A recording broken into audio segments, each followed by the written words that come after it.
চিনতে পারছো? একটা এই মার্বেলের মতো পান্ডা দাম হচ্ছে 15টা টাকা, একালির দাম হচ্ছে 60 টাকা। বাজার গুলো শেষ হয়ে যাবে এই আন্ডা কিনতে গেলে দেখি। না নো কিনাতে এই তো রাস্তাঘাটে তো বাইরে তৈরি না এই বরিশাল বরিশাল অঞ্চল দিয়ে বাইরে গেলেই আর কি সবাই কয় বরিশালে খাতার ঘাটতি। এই যে কোন হালাই মান কেডা কইছে এত কয় ওই যে বাইরের খাতার ঘাটতি কেডা কইছে?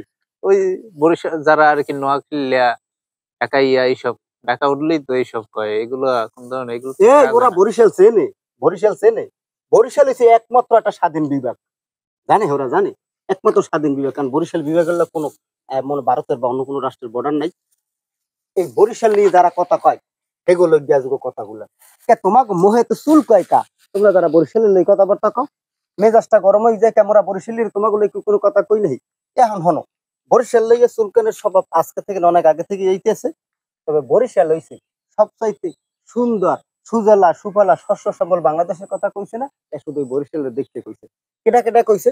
এই মগো জীবনানন্দ দাশ দেখছো কয় কি বিশ্বকবির সোনার বাংলা নজরুলের বাংলাদেশ, জীবনানন্দের রূপসী বাংলা, রূপের কথা না সেই নাইকো শেষ। এই জীবনানন্দ কোথায় বাড়ি? এগো বাড়ি এই মগো বরিশাল এর পর আরো আছে। বরিশালের কথা কইলে কি শেষ হয়ে যাওয়া যায়? যে ওই বাংলাদেশের যে শের বা সিংহ বইলা ব্রিটিশরা কারে কইছিল যে আবুল কাসেম ফজলুল হক, একে ফজলুল হক নাম করেছিল। আর হের বাড়ি কমে বরিশাল, হের বাড়ি বরিশাল, এই নানা বাড়ি মগ ওই ৭০ মগ ৩-৪ কিলোমিটার দূরে। এই বরিশাল এগুলোর কথা কয়। হের পর যে এই যে জুয়েল আইস, এই উপমহাদেশের সর্বশ্রেষ্ঠ জাদু শিল্পী জুয়েল আইস দেখছেন ফুস করে আমেরিকা দিয়া এক গ্লাস দুধের ভিতর কথায় যে সরিয়ে বাংলাদেশ চলে এসে, এই জুয়েল আইসের বাড়িও কিন্তু এই বরিশাল মগে স্বরূপ কাটি।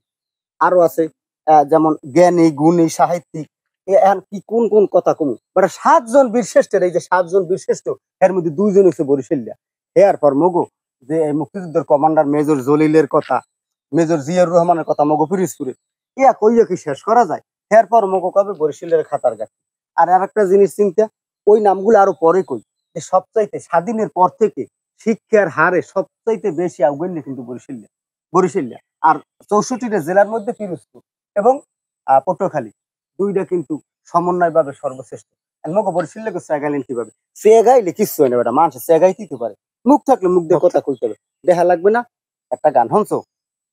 ওরে খালি কলসি বাজে বেশি বড়া কলসি বাজে না, রূপ নাই যার হাজে বেশি রূপের মাইয়া হাজে না, শোনো না? ওই জাগো কিছু নাই, ঠিক আছে, হেরা তো ওইভাবে ঝনঝন হয়। মগো বরিশালিয়া ইলিশ মাছ দেখছেন, একটু গান শুনছেন? ওরে কি বরিশালিয়া মাইয়া রে তুই, একটা গান আছে না কি সুন্দর, ওই যে অঙ্কুশ টঙ্কুশ নিয়ে যেটা গান গাইছিলে রূপের ঝলক দেখে নাকি কি যে একটা গান লাগছে, এগুলো কিন্তু বরিশাল অঞ্চলে দেখছো কত সুন্দর ইলশা মাছ, ১ নাম্বার তরতাজা ইলশা মাছ, ইয়া কিন্তু মগো বরিশালে পাওয়া যায়।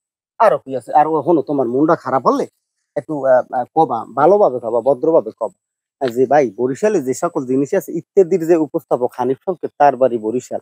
এই যে মনে করো মীর মোশাররফ হোসেন না হইলে কিন্তু নাটক চলেই না, এই যে মোশাররফ ভাই, তারপর ওই যে সাব্বির ভাই, এই যে সাদ্দাম মাল, এগুলো না হইলে বর্তমানে কি বিনোদন চলে?